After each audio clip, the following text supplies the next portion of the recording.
যে মেয়ের মা বাপ মাদ্রাসায় পড়া বাচ্চাকে কিন্তু পর্দা করায় না, মেয়ে নিজে মাদ্রাসায় পড়ে পর্দা করে না, শুধু স্কুল ড্রেস পরে রাস্তা দিয়ে হেঁটে চলে গেছে এবং মাদ্রাসায় ঢুকছে, she is allowed.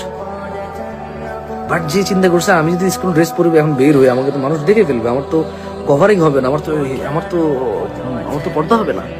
So say dress পরে বোরখা পরে চলে গেছে এবং মাদ্রাসা যে বোরখা পরে বসে আছে। সে ফিল না, তার কোনো কষ্ট হচ্ছে না এখানে, ওকে ইটস ওকে, ফ্যান চলতেছে, ঠান্ডা, গরম লাগছে না। সে চিন্তা করতেছে বোরখা একবার খুলবো আবার পরবো, সব তো এখানে আমরা ভিতরে তো আমার ড্রেস আছে না, বোরখা খুলতে হবে জরুরি, স্কুল ড্রেস লাগবে মাদ্রাসা।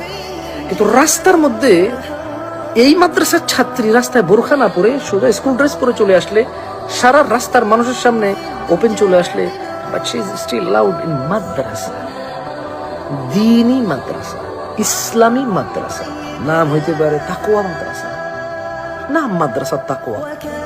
রাস্তা দিয়ে উলঙ্গ মাদ্রাসার ছাত্রী হেঁটে আসবে, আরো 10টা বাচ্চা নষ্ট হবে, এতে কোনো প্রবলেম নাই।